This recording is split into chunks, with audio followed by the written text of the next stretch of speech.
ഇപ്പൊ ഓക്കെ അല്ലടാ വിശ്വ. നിന്റെ മരുമോക്ക് ഇപ്പൊ 7-ാം മാസമാ. ആ ശരിയാ. നീ വരുന്നുണ്ടെങ്കിൽ നമുക്ക് അവിടെ വെച്ച് കാണാം. ആ മിക്കവാറും അവിടെ മറ്റവനുണ്ടാവും. ഇടാ അന്ന് നിന്നെ കൊല്ലാൻ എനിക്ക് കൊട്ടേഷൻ തന്നവൻ ആ ദാമദേവൻ. ഇടാ അവനെ കാണുന്നത് നിനക്ക് ദേഷ്യമാണെന്നുണ്ടെങ്കിലേ നമുക്കവനെ അങ്ങ് തട്ടിക്കളയാളിയാ. എന്ത് വേണമെന്ന് നീ പറഞ്ഞാൽ മതി കളിയാ. അളിയൻ എന്ത് പറഞ്ഞാലും അത് എനിക്ക് സമ്മതാ. ഇവര് അളിയനും ആയോ? അത് തന്നെ. അവനെ നമുക്ക് പ്രയത്നം വിട്ട് പേടിപ്പിക്കളിയാ. ആദ്യമായിട്ടാണല്ലോ ഒരാൾ ആത്മാവിനെ കയറി അളിയാന്ന് വിളിക്കുന്ന കേൾക്കുന്നത്.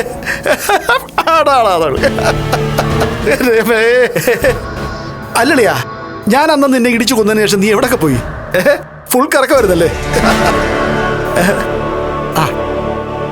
അമ്മ അയ്യോ എനിക്ക് വയ്യ.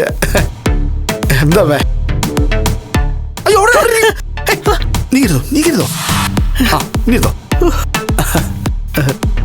വിശ്വൻ ദേ അമ്മയുടെ തൊട്ടടുത്തിരിപ്പുണ്ട്. അവനെ പേടിക്കേണ്ട കാര്യമില്ലമ്മേ.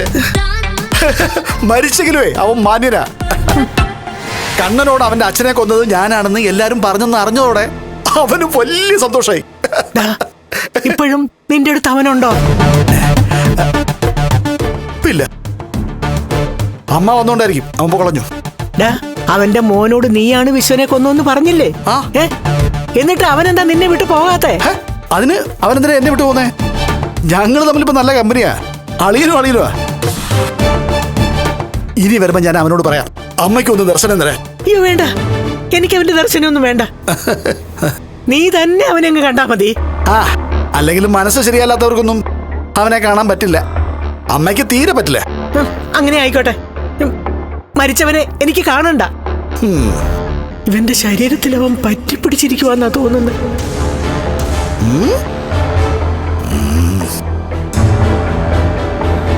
എന്താ നിങ്ങൾ ആലോചിക്കുന്നേ?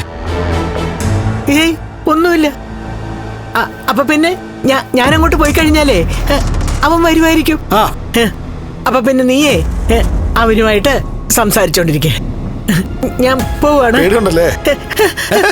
പിന്നീട് വരാം. എനിക്ക് പേടിയൊന്നുമില്ല.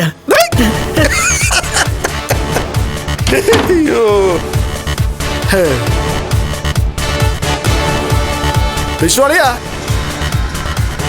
അളിയോ, വിശ്വാളിയോ.